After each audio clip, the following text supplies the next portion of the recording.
and let's help session. So today we are going to cover some of the problems on the magnetostatic parts of our EE340 course. So let's take the first problem, which actually assess the students' understanding on Biot-Savart's law and the finite line current concept. Okay, so this is the first problem. So this is on the Biot-Savart's law, as I told you. So it says that you have a finite conductor and it is placed in the XY plane, and it has a steady current of I is equal to 10 amps, and it is flowing in the conductor. And we need to find the magnetic field intensity at the point 0, 0, 1. So 0, 0, 1.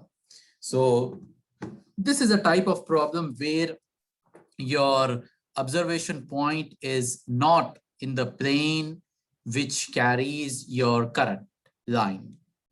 Okay, so how do we solve this? In this type of examples, the best way is, do your best to visualize the line current as per your requirements. Okay, and in fact, you have similar kind of examples in your homeworks as well. So the best thing is we just try our best to visualize it. So if you see here, so this is, can you see the screen or no? Yes. Can you see my writing? No. No, okay. Then I think I have to share the complete screen with you. Just give me a minute.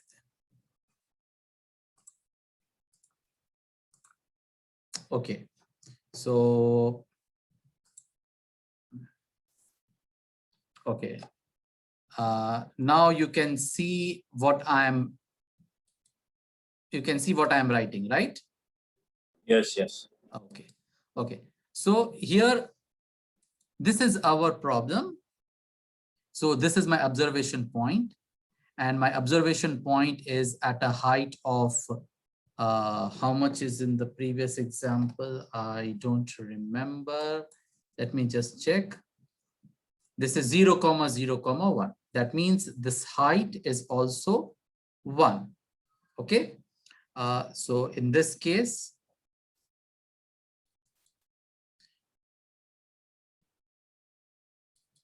if you see, so this is my line current. So let me just extend this so that we can identify our angles of alpha and beta. Okay. So just to remind you that for our line current of finite length, which is carrying current in this direction, and if this is my observation point anywhere here, then how are the angles alpha 1 and alpha 2 are defined? So first, extend the line current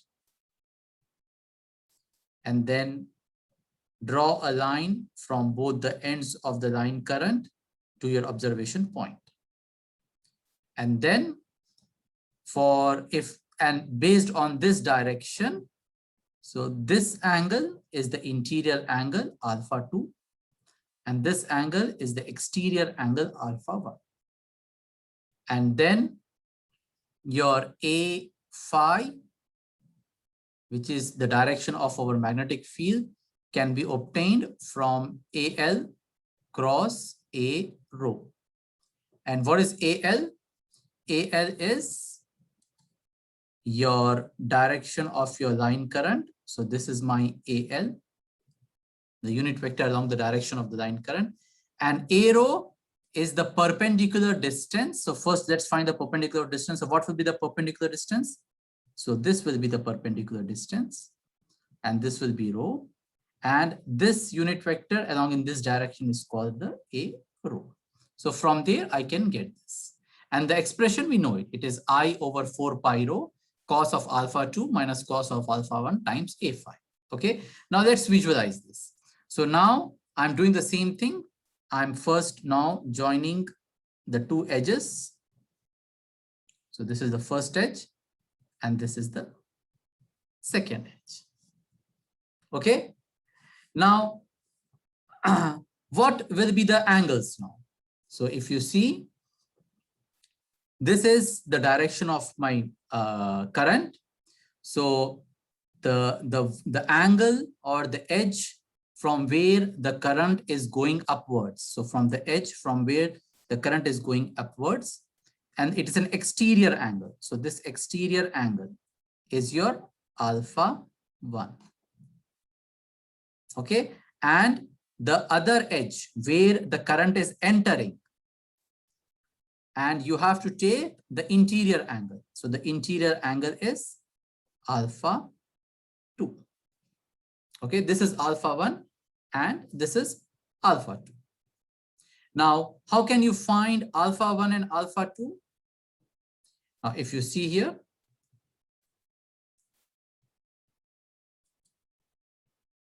this, what is the length of this vector? Let's look at this length. So this length is what? If this is 1 and this is 1, okay, then what will be the length of this diagonal? It will be root of 1 plus 1 square is equal to root of 2. Correct? Then let's see what is the length of this line. What is the length of this line? Now, how can I find the length of this line?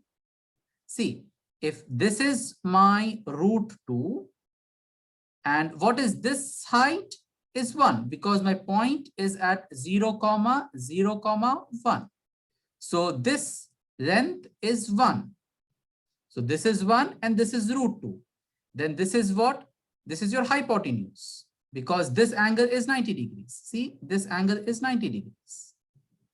So this is the hypotenuse. So it will be root of 3. Root of 1 square plus root of 2 whole square. So it will be root of 1 plus 2, that is 3. So now let us apply my say trigonometry and find what will be the cosine of this alpha. So cosine of this alpha 2 is adjacent over hypotenuse. That is root 2 over root 3. So this is our cos alpha 2, which we got. Now, what will be cos alpha 1? If you see, cos alpha 1 is nothing but 90 degrees. See, it is 90 degrees. So therefore, cos alpha 1 is equal to 90 degrees. Now, if you want to visualize this, if it is difficult for you to visualize in 3D, let's visualize in 2D. And this is what here it is doing. It is trying to visualize in which plane? It is trying to visualize this Z and this plane. Okay, and this plane. So let us name, so we named this, this axis, we named it as L. And this axis, we named it as Z. So now you can now visualize to find the angles. You can visualize in the ZL plane. You can visualize in the ZL plane. And this is what is shown here. So this is my Z plane. So this is my Z axis and this is my L axis. So on the L axis, I have the current here. So this is my current I. And what is this length? Is root 2. And what is this height? So this is my height. So this is my point P. So this is my height, which is 1. And this is root 2. And this is the two edges of my current. And therefore, now from here, it becomes much easier for you to find the angles. See here. So if I join this, and then I join this. So therefore, this is the direction.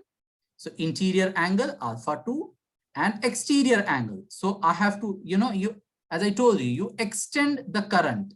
So extend the current line. So this is, I'm extending. Here also I'm extending. So here the interior angle, and here the exterior angle. Very simple, according to the definition. Interior angle, exterior angle. So therefore this alpha 1 is nothing but, if you see here, is 90 degrees. And cos of alpha 2, now you have the right angle triangle. This is the right angle triangle, and you can find the cos alpha 2, which is adjacent by hypotenuse, which is root 2 over root 3. Okay. Now, what we require rho. So how can I find rho? Rho is nothing but the perpendicular distance from this point, from my observation point to my line. So what will be the perpendicular distance? So my perpendicular distance will be this one, which is 1.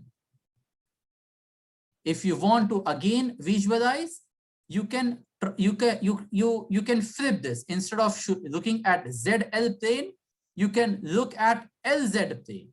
So if you look at LZ plane, then see here, this is my L plane and this is my Z plane.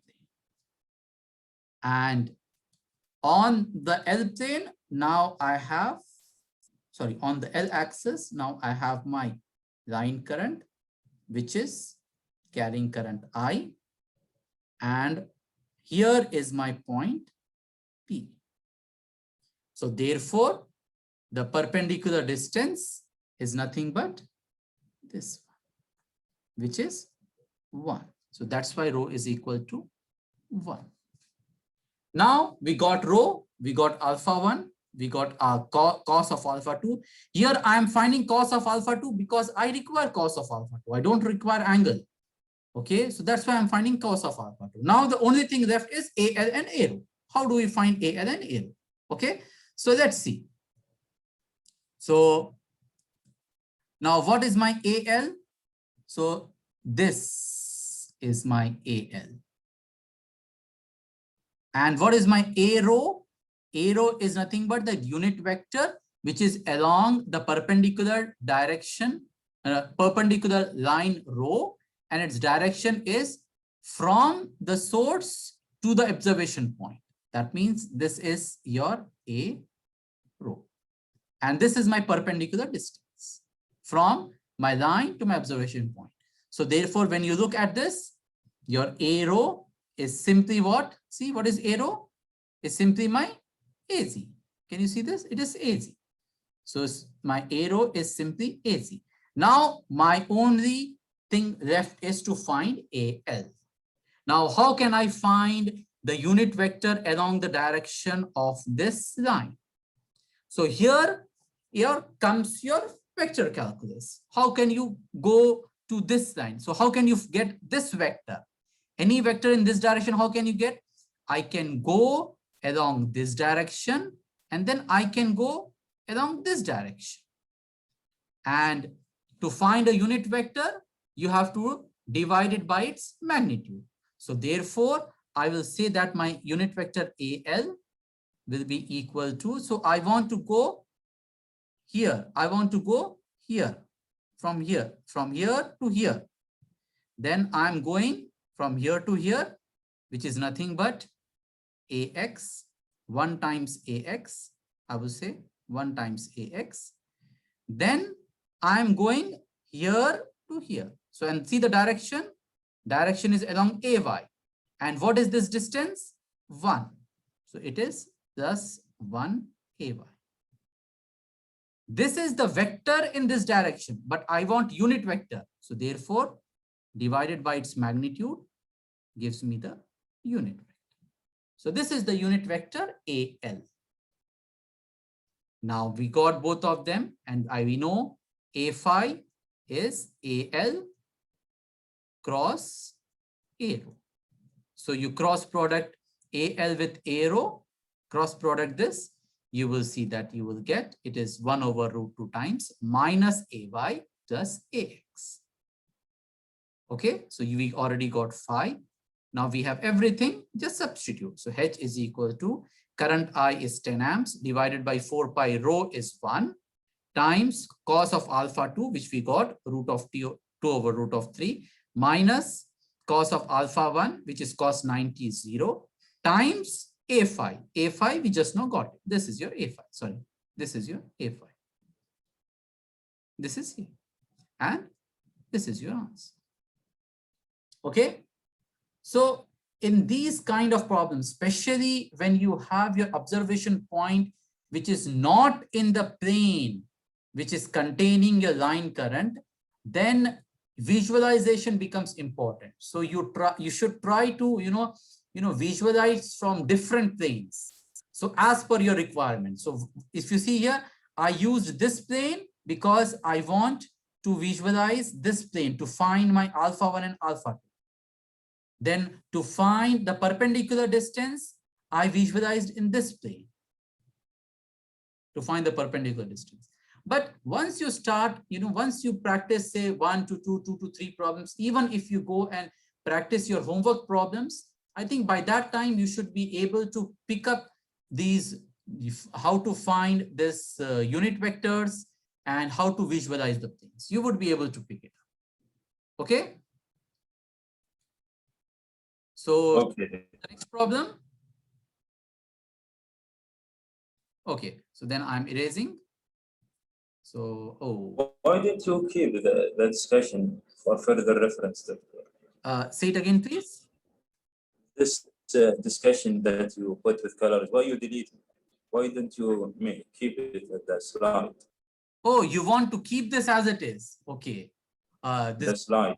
I never did that. Let me see. How can I save this? There is a way to save it. How can I save it? Yeah, save. Okay, you want me to save? Okay, saved. Saved. Okay, so let me now erase it and go to the next part. Thank you.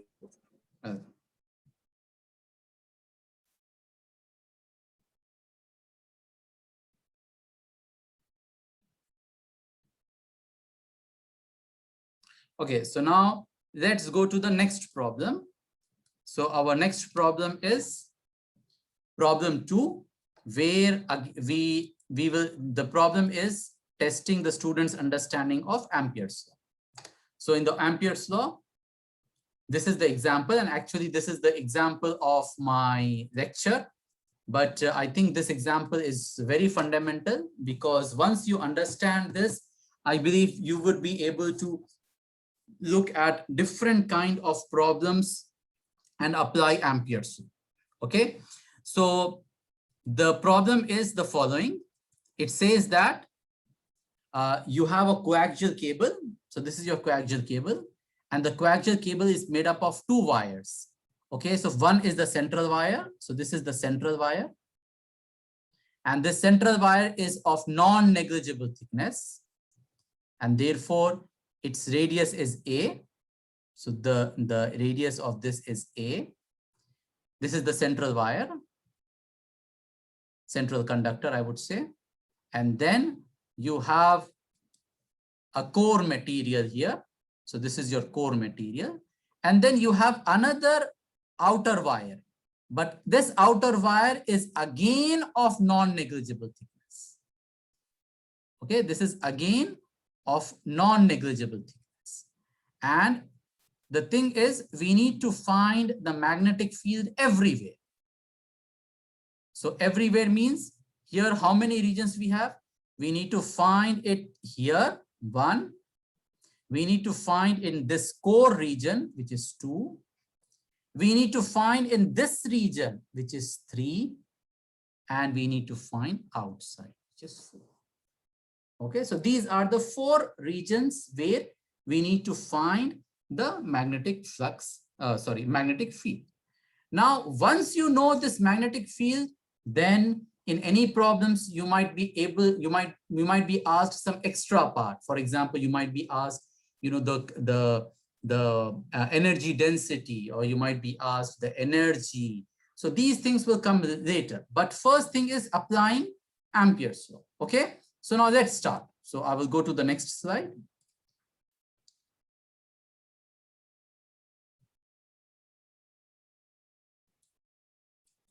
Okay. So this is my next slide. Now, in this slide, we are now doing the following. So this is our first case. So this is my Ampere's law. Closed line integral h bar dot dl bar is equal to the current enclosed. And first I'm in this region. So let me color it with a very light color. So I'm in this region. Okay, so I need to find the magnetic field in this region. So therefore, as we know, for the Ampere's law, you have to first put an Ampere in loop. See, this is the Ampere in loop that I'm putting in the region of your interest. And you have to, the current is already passing here. So the central conductor has this current, if you see. So it has this current dot, that means it is coming out and its value is I. And then this conductor, you have the current going into the screen. Going into the screen. Okay. So now this is my Ampere in loop, which is red color. And I will apply the Ampere's law here. And therefore, I will use this direction according to the, what the direction of current we have. So usually we go for this clockwise direction so that, the right hand, according to the right hand rule, the thumb should be the direction of this current. And now let's apply Ampere's law. So what does the Ampere's law says? The Ampere's law states that closed line integral h bar dot dl bar is equal to the current enclosed. So in these kind of problems, the crucial part is how can you find this current enclosed? This is the crucial part. Okay, and this is the part where most of the student, does mistake. Now, if you see here, guys, this complete yellow region is carrying the current I. Okay, the complete yellow region is carrying the current I. Okay, so therefore, so this is my surface. The yellow is my surface through which the current is coming out. So that means I am integrating this yellow surface with my current density, then I am getting this current I. Okay, but now what we want is, we want only the current which is enclosed inside my Ampere in the loop. So I need to find only the current which is enclosed here. And since my current is uniform, because it is the question, I just wanted to emphasize, the question already says that it's a uniform current. It's a steady current, uniform current. So therefore, the current is equally spread. So in that case, I is equal to integral of j bar dot ds bar. In this case, since my j is uniform, it will be simply j multiplied by s. That is the current density multiplied by the area. You can directly get this. So now let's come here. So since it is uniform, how can I find this current? So I can go with the following argument. So the current I is passing in the cross-sectional area of pi a square, right? Which is the yellow region. Then how much of the portion of this current I will pass in this area, which is enclosed by my Ampere in loop, which is your pink color. And the area of that pink color is pi rho square. Why? Because I have taken rho as the length of my Ampere in loop, pi rho square. So what I will get? I times pi rho square over pi a square. That is I times rho square over a square. Got it? So this is why I got this. But again, I'm emphasizing this expression or this kind of argument is only possible when your current is uniform or your current density is uniform. If your current density is not uniform, then you cannot do this. then in that case, you have to use this expression to find the current enclosed directly. So you will know, you should be given J, then using that J, you have to integrate over the surface to find the current enclosed. But this is more very complicated, a complex type of problem. But here we can go with the ratio. So this is how I got.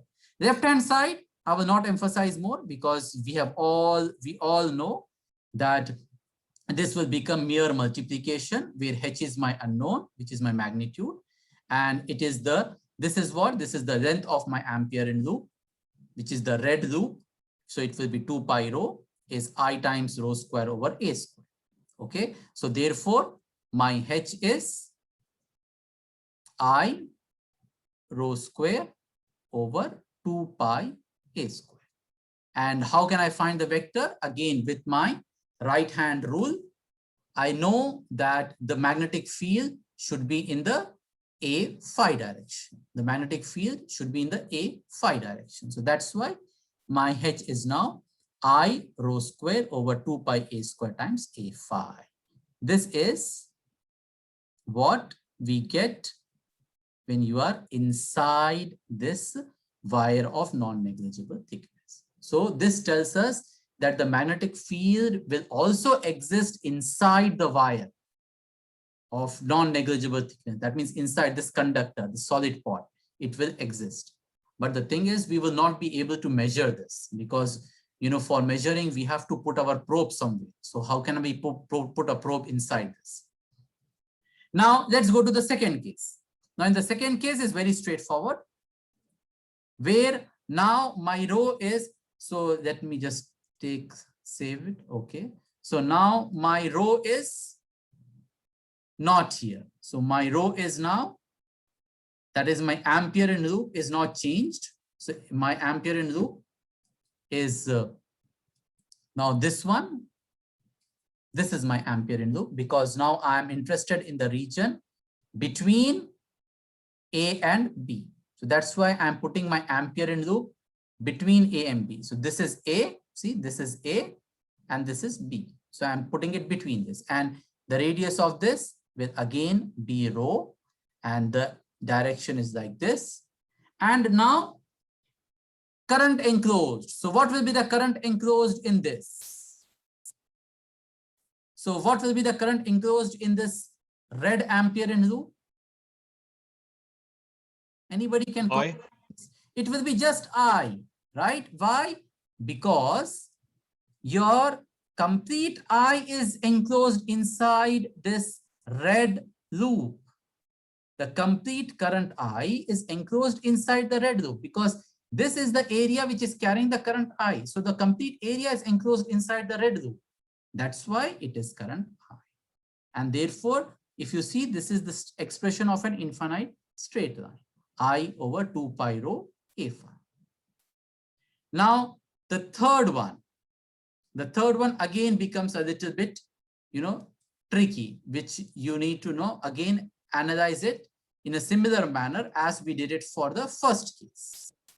So in the first, so again, now my region is this one, that is between B and C. So this is my B and this is my C. See, this is my B. So I want to find the magnetic field in this region. So therefore, I will put an Ampere in loop in this region. I am taking time to show because this is again important to understand.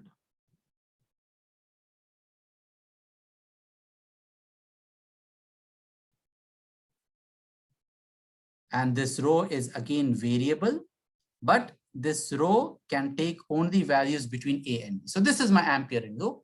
This is my arrow.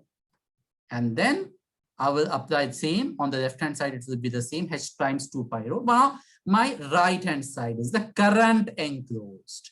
So what will be the current enclosed in this red loop? So first is this whole current, right? So this whole current is enclosed. which is my current I, but there is some more part which is also enclosed. So what is that part? Yes. Can anybody tell me what is that part? So we have a opposite direction current. See, yes. So the opposite direction current, which is in this region. Yes, between This B is and the C. region which is enclosed inside my Ampere loop. Got it, guys? Only this one. So let me color it. So only this region, not the whole. See, only this region is being enclosed inside my Ampere loop, and this region current is flowing in the opposite direction. So that's why it's a negative. Now we need to find what ratio of this negative current is flowing in this blue area. What ratio? So first, let us first find what will be the current which is flowing in this region, complete region, negative current. So it will be what? It will be I times C. Let me first write it down. So it is I times pi C square minus pi B square. Correct? This will be the current in this area, right? So can I say, okay, let me follow the same way that we did it in the first case. So let me put it in this way. So if my current I, or I would say negative I, is flowing in which cross-sectional area? It is pi C square minus pi B square.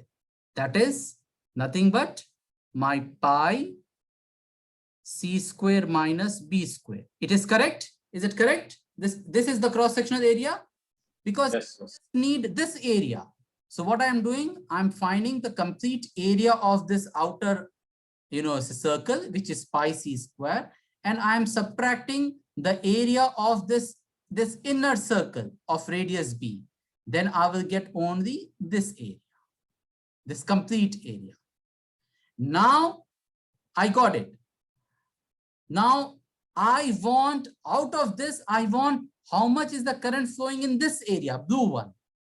So can I say that this blue area is nothing but my pi, because this is my rho. See, so this is my rho, and this is my B. So can I say that it is pi rho square minus pi B square is my blue area? So pi rho square minus pi B square. So pi rho square will give me the red enclosed, the red circle area, and pi B square will give me this black circle area. And if I subtract them, then I will get the area of the blue one. So how much is the part of the current which is enclosed in this area? So I will get as I times pi of rho square minus B square divided by pi of C square minus B square. Okay. So therefore pi cancels. And if you want, because you have I minus of this one, so then you can take the LCM and other things, and you will see that it is I times C square minus rho square over C square minus B square.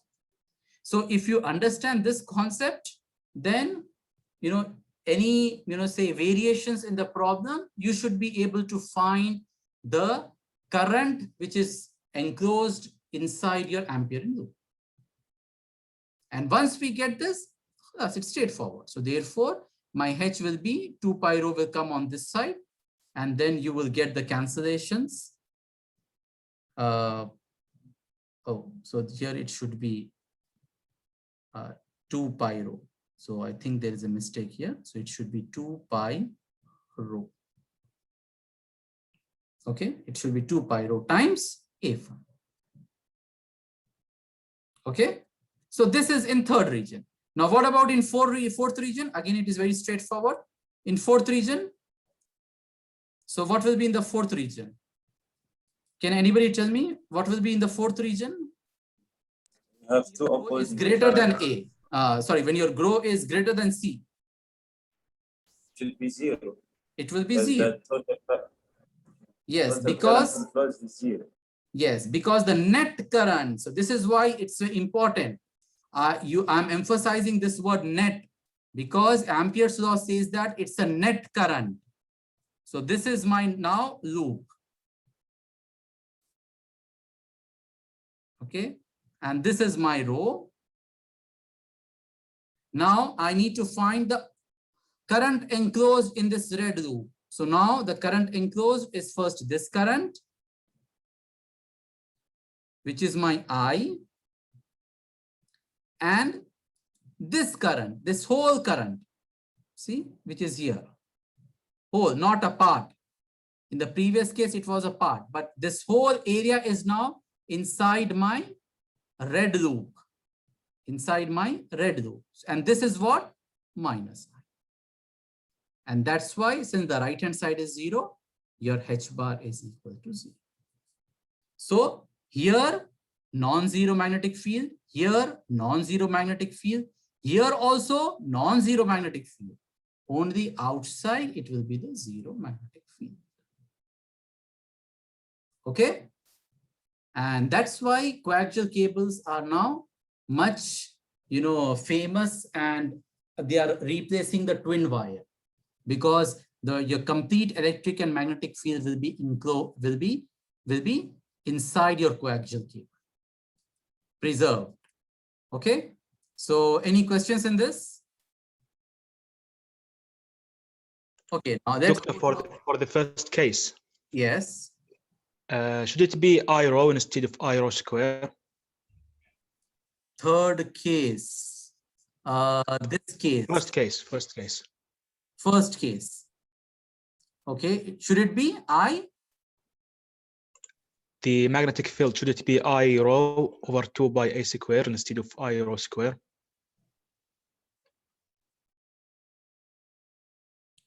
Yes, because one row cancels. Yeah, oh, you mean to say that? Oh, yes. Yes, this one, you're talking about this one, right? Because rho and rho will cancel. And so it will be I times rho over 2 pi A square. Yes, you're right. Okay, because inside it will be linearly proportional to rho. And once you go outside, then it will be 1 over rho. Okay, so you're right. Thank you for this correction. Any other question? And guys, please check this also. It should be 2 pi rho here, as I told you. It should be 2 pi rho here. Okay. So now let's go to our next problem. I think, let's quickly go to the third problem. So the third problem, I will just, quickly go because there is only one key idea which you need to pay attention. So the third problem is saying that you have a solenoid. So you have a solenoid. So I'm looking at the cross section of the solenoid. Okay. So the solenoid is something like this.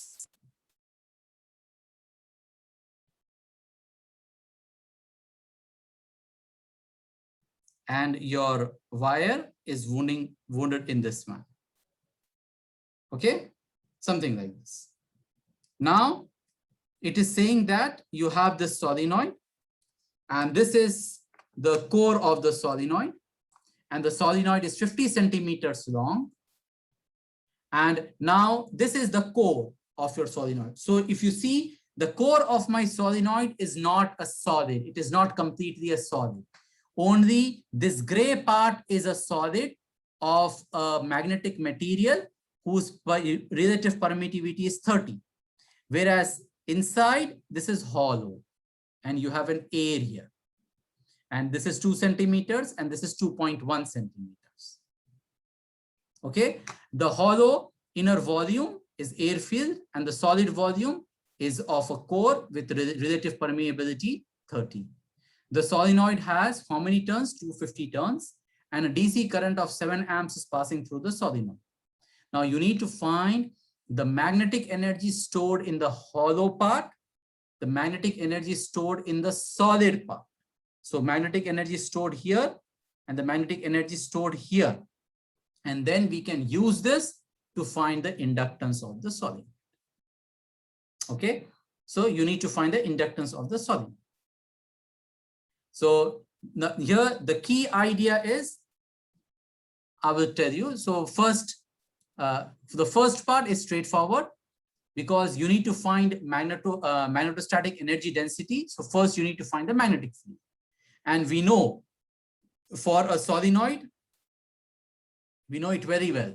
Yes, by now you should be able to remember. So what is the magnetic field of the solenoid? Ni times Az. Assuming this is my z-axis. So it is going inside. So this is my expression, Ni times Az. And as we know, this expression is it has some assumptions. What are those assumptions? The assumptions is you neglect the field fringes, right? You neglect the field fringes. So if I draw this solenoid in 2D, so it will be like this. So this will be my solenoid, and this is 50 centimeters. And it is something like this. So like this, where this part is solid, something like this. Okay. And if you want to see inside of that, then the inside part is something like this.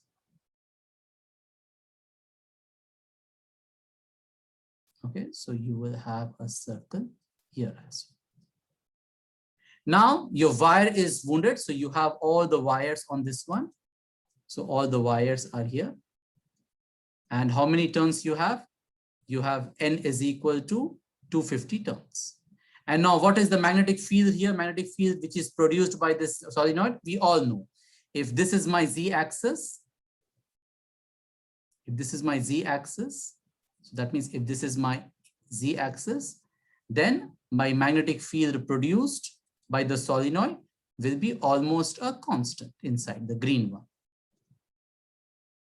Okay, this will be the one, green one, and this will be the direction. And we are neglecting the field fringes because towards the end, the field fringes will be something like this. So, but we are neglecting this. So therefore, this expression is NiAz. And what is your N? N is the turn density. So capital N, number of turns divided by the length of the solenoid. And I'm putting the current value, and this is my magnetic field. And if you see here, my magnetic field or my magnetic field intensity doesn't care whether you have a core material of different permeabilities here, because this is magnetic field, not magnetic flux density. Okay, so it's magnetic field. If it is magnetic flux density, yes, then. Because if you're talking about magnetic flux density, then here the magnetic flux density will be different, and here the magnetic flux density will be different. Okay. So I have a question. Yes. Isn't the energy is calculated via the integral of half the permittivity constant then h squared? Why you here directly multiply them? Oh, the energy. Okay, I'm coming to that. Just give me a minute. I'm coming to that. Okay. Why it is directly multiplying it with the volume? This is your question, right? Yes. Yes. Yeah, I'm coming to that. So this is my magnetic field. Okay. Now your magnetic flux density, your magnetic field, your energy density is half mu naught h square, or in general, it is half mu h square. So therefore, your energy density in this area and the energy density in this area will be different. This is the key, say part of this problem. The energy densities of both the areas will be different. Why? Because the energy density depends on mu. So here mu is different, here mu is different. So therefore you need to find the energy density separately. So here it is mu naught because air, and h squared because h is same for both. So this is your energy density. And for solid part, it is mu naught mu r because it is half mu. So mu naught mu r, which is mu naught mu r is 30. So this is the energy density. Now we know, as your friend just now asked, Wm is integral over the volume Wm dv. This is the expression. So your friend asked why I'm just simply multiplying the energy density with the volume. Why I'm saying that this Wm is simply small, I'm able to take small Wm outside and I'm saying dv. And this is nothing but small Wm. And what is the volume of my cylinder? The volume of my cylinder is pi r square h. Why I am doing this? Can anybody tell me why I am doing this? Why I am able to take Wm outside? Is it uniform? Exactly. Yes, you have answered the question. Exactly. If we see here, if we see this expression, if we see here, and also if we see the energy density, is it depending on any spatial coordinates, x, y, z, or rho phi z, or r theta phi? No. That's why you can take small Wm outside and then you can find the volume. And this volumes of cylinders, spheres, we already know. That's why we are directly using this one, pi r square h. And r is what? The radius of my inner hole, the hollow part. And therefore, this is the energy which is stored in the hollow part. And the energy stored in this part, how you can find? Another key thing which we should not miss. We need to find only the volume of this hollow part. So how can I find the volume of this hollow part? So it is the volume of the outer cylinder, which is pi r square. Sorry, I can show directly to you here. It's better. So if you see here, it is, so it is pi, this one. So it is the outer radius minus the inner radius. So that I will get this part. Outer radius square minus inner radius square times pi times length. This is the volume. And therefore my volume, my energy will be just the multiplication. Okay. But of course, again, here I want to emphasize that you are able to do this because your magnetic field or your energy density is not depending on the spatial coordinates. Suppose it depends on the spatial coordinates. For example, if your magnetic field is a function of rho, so therefore your energy density will also be a function of rho. In fact, it will be a function of rho square. Then you cannot do like this. This will be wrong. Then you have to follow this. And you have to keep your small Wm inside and use the element, the infinitesimal volume expression as per your coordinate system or as per your volume shape, and then you do the proper integration. Okay. So these are the two takeaway points that you need to be careful. So this is the example. Now let's go to the third one. The fourth example. So the fourth example is saying, I think it is of the, just a second.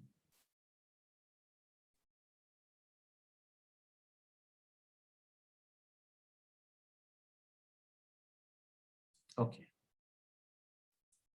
So my fourth example is on the magnetostatic boundary condition. So this is the example. The example is saying that you have a magnetic field, and this magnetic field is given to you. This is the magnetic field in one region. And you need to find the magnetic field, not all, but only the tangential component in this region, the second region. And my region 1 has a permeability of 2 mu naught, and region 2 has a permeability of 4 mu naught. But now in this problem, my interface or my boundary is, rather than giving the boundary as x-axis, y-axis, z-axis, my boundary is, is not these typical planes, x, y, z. My boundary is a different plane. So that plane is, suppose you can think that that plane is something like this. So that plane is something like this. This is my plane. Okay. So therefore, your normal to this boundary is given to you. See, this is given to you, A12. This is what? This is the normal, the unit normal, So what is the definition of this A12? It is nothing but AN12. This is nothing but the unit normal at the interface, and its direction is from region 1 to region 2. That means this is normal to the interface. So if your interface is like this, then the normal to this interface, which is this one, AN, the unit vector, which is normal to this interface, is given to us, which is AY minus AZ over root 2. This is given to us. Now, how can we find the tangential component? Can anybody tell me? Because similar type of problem, you guys did it. I will give you a hint. You guys did it in your lab. We are applying it here. Remember?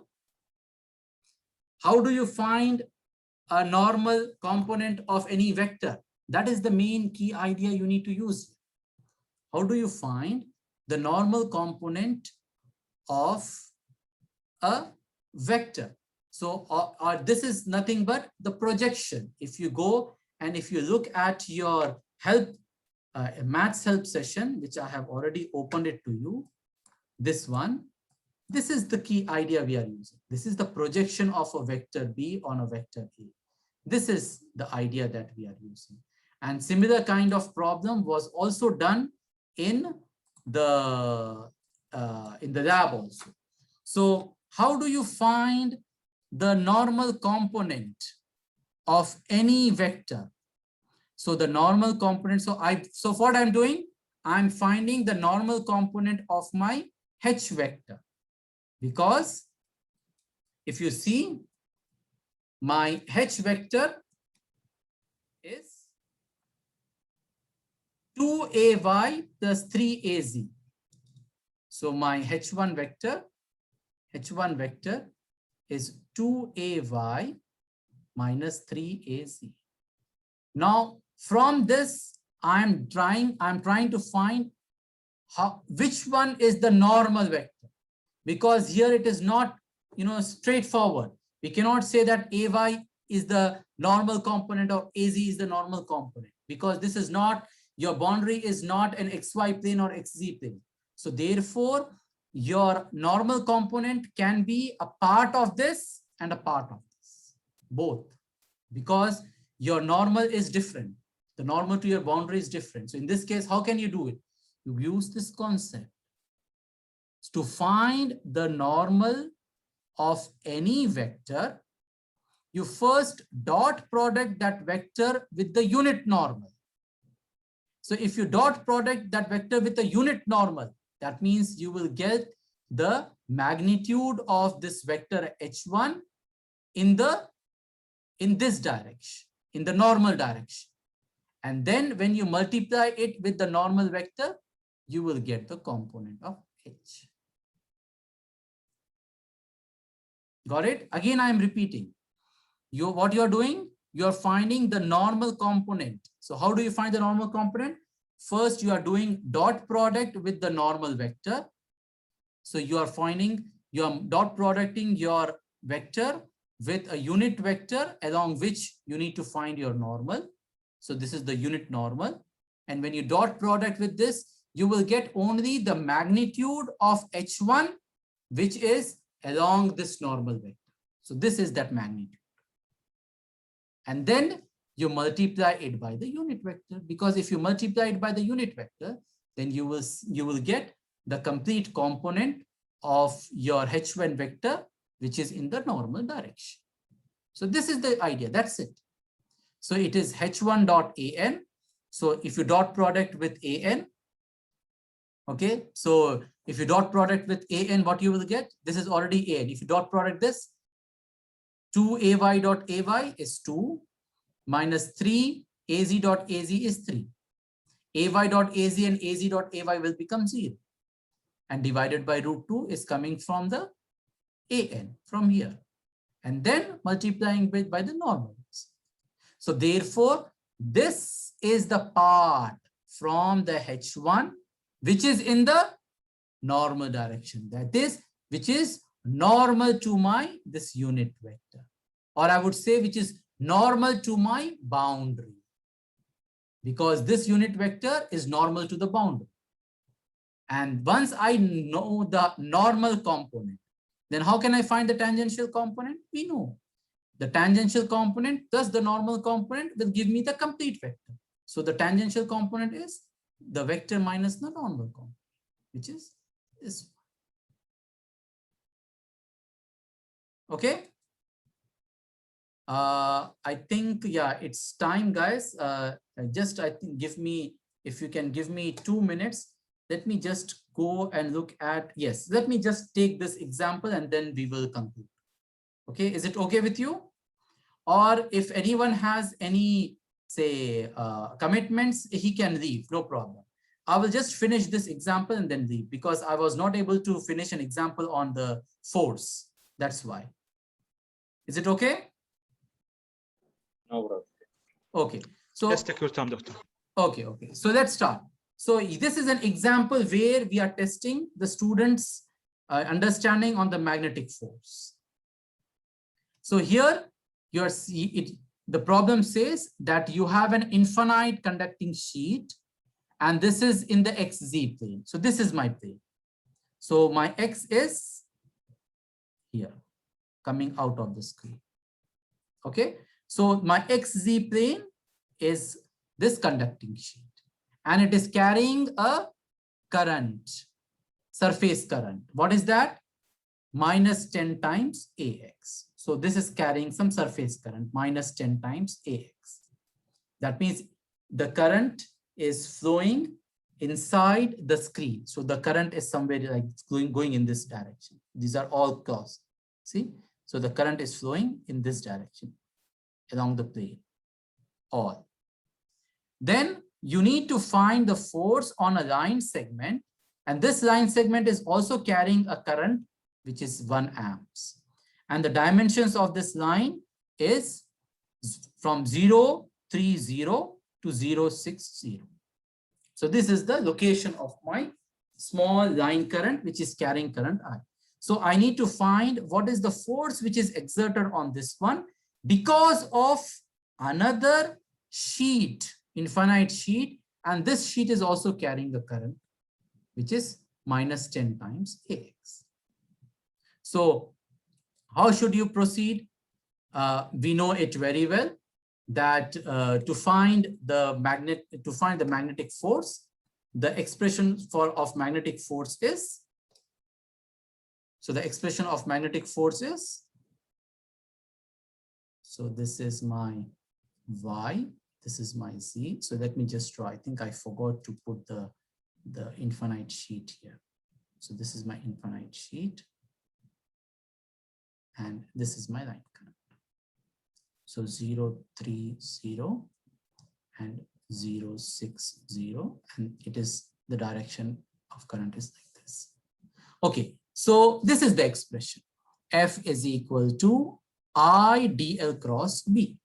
And this, we need to find the force exerted on this one, right? We need to find force exerted on this one. So therefore, what we need to do is we need to first find the external magnetic field which is exerting this force. So I need to find the magnetic field here, external magnetic field, whose influence is giving a force or is giving a force to this line. Now, who is generating this external magnetic field? This sheet.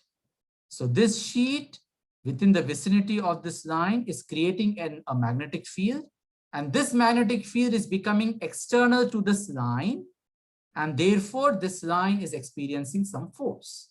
So therefore it is integral I dl cross B. So B is your external, and this B is coming from this infinite sheet.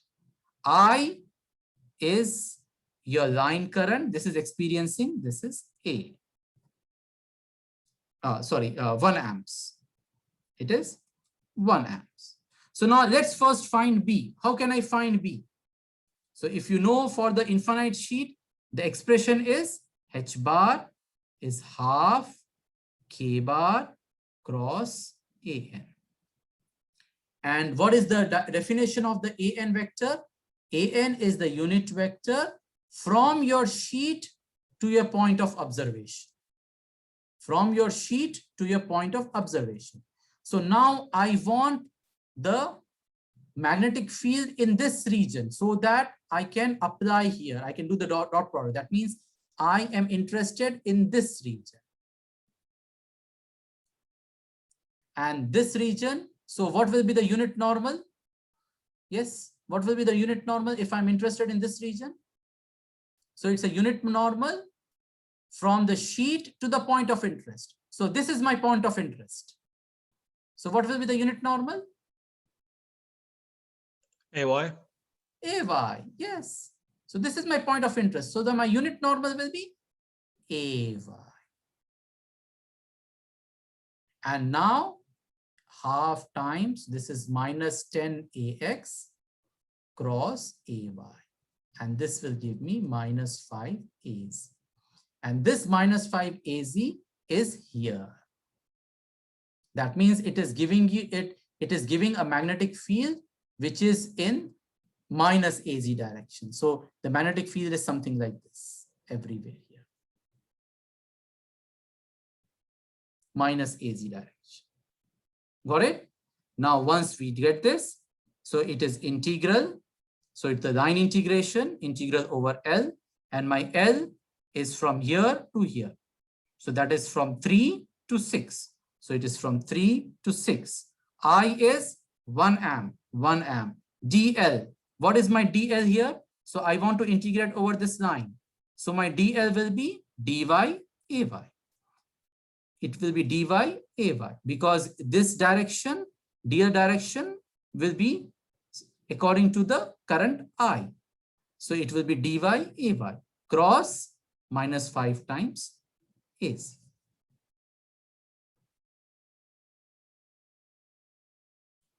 Okay, and therefore you will get this answer. This is H. So here, remember, here it is B. So if this is my H bar, don't forget, because this is also another thing which student forgets. So B will be minus 5 mu naught AC. Okay, so that's why it is minus 5 mu naught AC. And then you do it and you will get the answer. Okay, so I think that's it. So we have already crossed the time. So I hope I was able to help you guys clarifying as much as I could. the concepts of magnetostatics. And anything else that you want to ask before I conclude this meeting?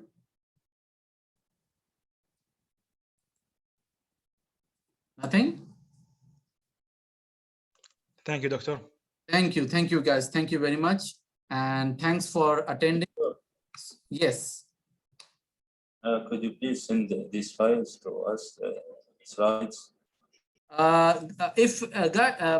If you are in my section, it's fine, because I'm going to post this in my section. But if you are from Professor Matsoudi's section, do you mind just dropping an email to me? Then I will reply and I will file. Okay. Any student who wants to have a copy of this, he can drop an email to me and I can send him in the attachment. Okay.